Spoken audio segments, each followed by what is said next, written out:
अस्सलाम वालेकुम वरहमतुल्लाहि वबरकातुह। जब लोगों को ये बताया जाता है इस्लाम धर्म के बारे में, इस्लाम धर्म के दावत दी जाती है कि भाई हमारा मालिक एक ही है और उसी के हमें आज्ञाकारी बन करके रहना है और उसी के आज्ञाकारी बन करके हमें जीवन गुजारना है और इसी संदेश को सारे दूत लेकर के आए और इसी संदेश को मोहम्मद सल्लल्लाहु अलैहि वसल्लम आखिरी दूत लेकर के आए।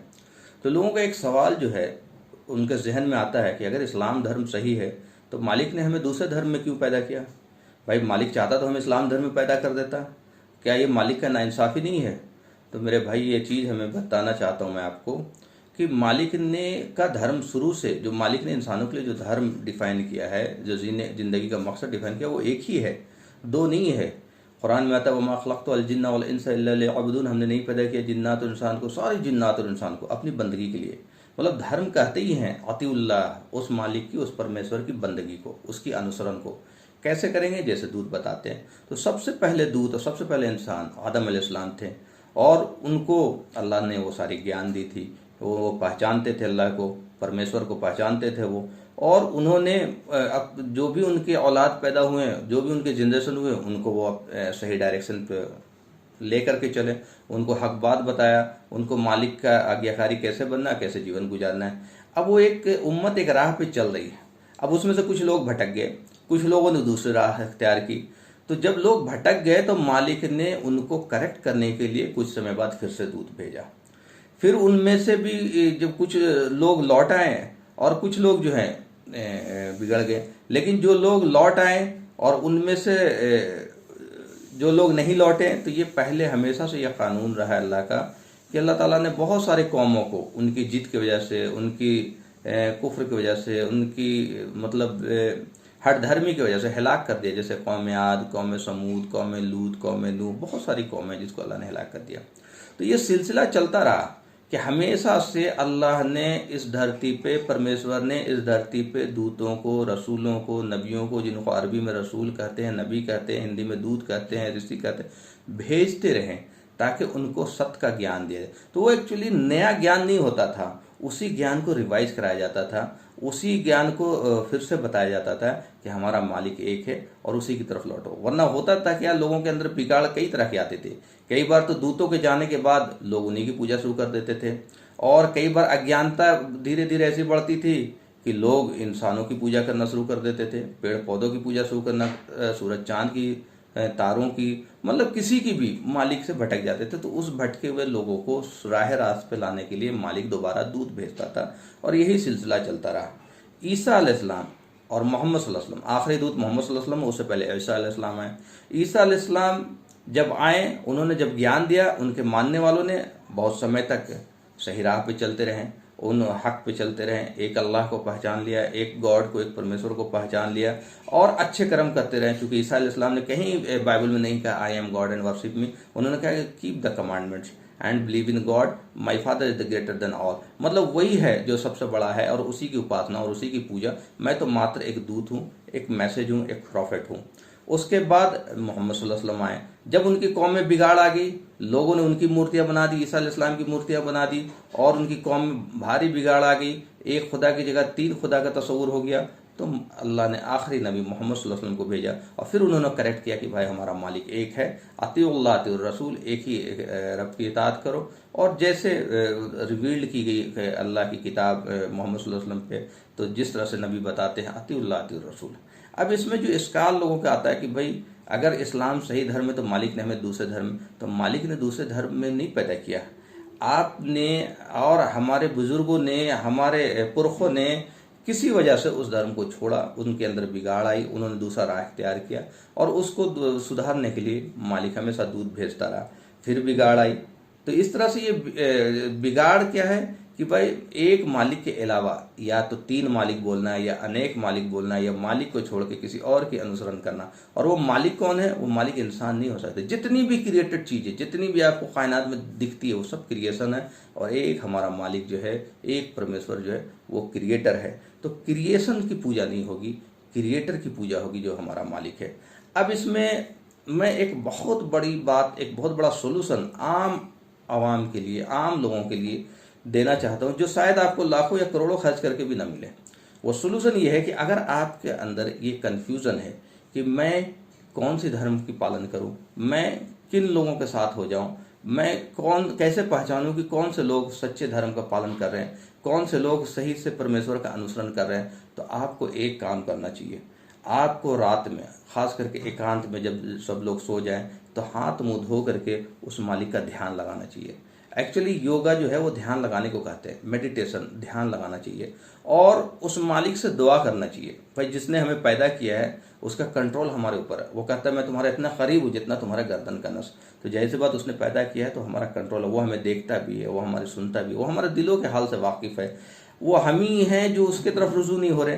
तो जो लोग भी दुनिया में परेशान हैं और उनको लगता है कि मैं कौन सा धर्म का पालन करूं, कौन सा धर्म सही है, मैं अपने धर्म पे सही हूं या कोई और धर्म सही है, और उनको अगर कोई भी उलझन है, कोई भी इश्काल है, वो सच्चे मन से अगर जानना चाहते हैं कि मैं मालिक को कैसे पहचानूं और मालिक का अनुसरण कैसे करूं, तो उनको रात में जब सब लोग सो जाएं तो 12-1 बजे, 2 बजे या जिस वक्त भी रात में वो हाथ मुंह धो करके मालिक से दुआ करना चाहिए।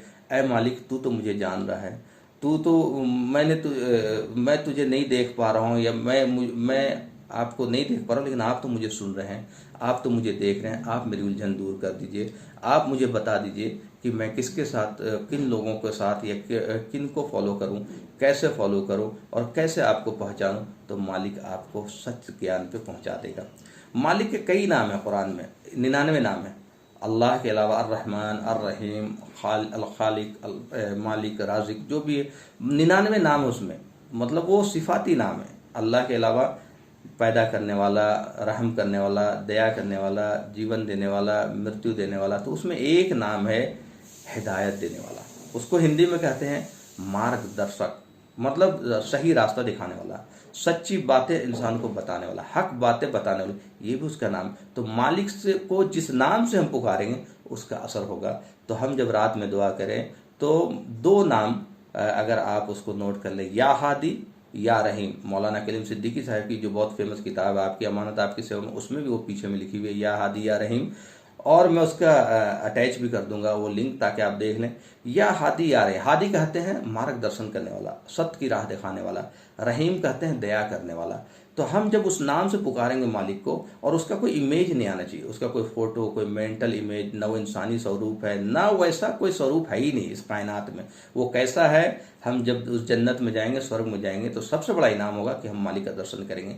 तो उस मालिक को ध्यान लगा करके आजिज़ी के साथ मालिक से दुआ करना चाहिए, ऐ मेरे मालिक, आप हमें बता दीजिए कि मैं क्या करूं, कौन से धर्म का पालन करूं, कौन से लोग इस दुनिया में सही हैं, कौन से लोग आपको सही से पहचानते हैं, ताकि मैं भी उनके साथ हो जाऊं। हमेशा से एक गिरोह इस दुनिया में रहेगा जो हक पे होगा और अपने मालिक को पहचानता होगा। और मैं, अगर आप, बल्कि मेरा मशवरा तो ये है कि आप कुरान पढ़ें, मेरा मशवरा ये है कि आप रसूल सल्लल्लाहु अलैहि वसल्लम की जीवनी पढ़ें। लेकिन अगर आप ये भी नहीं कर सकते तो आप मालिक से दुआ तो कर सकते हैं, परमेश्वर से दुआ तो कर सकते हैं, ईश्वर से दुआ तो कर सकते हैं, उससे लौ तो लगा सकते हैं। और उससे जहां आप धन दौलत, बीमारी, इलाज, परेशानी से छुटकारे, बहुत चीज़ मांगते हैं, लेकिन हम सत्य का ज्ञान नहीं मांगते।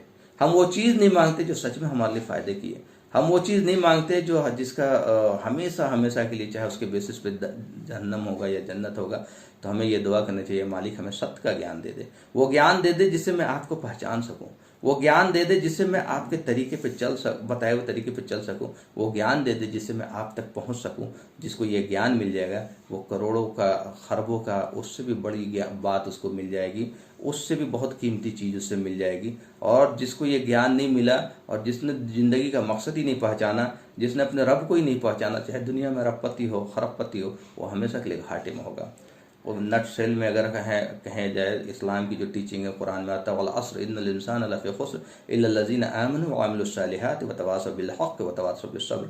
कसम ज़माने की सारी इंसानियत घाटे में, सारी इंसानियत में, अमीर गरीब, राजा रंग, छोटा बड़ा, उससे कोई मतलब, सब घाटे में। इल्ला लज़ीना आमनु, जो लोग मालिक में आस्थावान, जो मानते हैं कि मेरा कोई मालिक है जहाँ हमें लौटना है, वो एक जजा और सजा के दिन है, एक दिन क़यामत का दिन है, और दोज़ख जन्नत का मामला, उसी ने सारे दूतों को भेजा, उसी ने मोहम्मद सल्लल्लाहु अलैहि वसल्लम को भेजा, है ना। आस्थावान हो और अच्छे कर्म करते हो, बुरे कर्म से रुक जाते हो।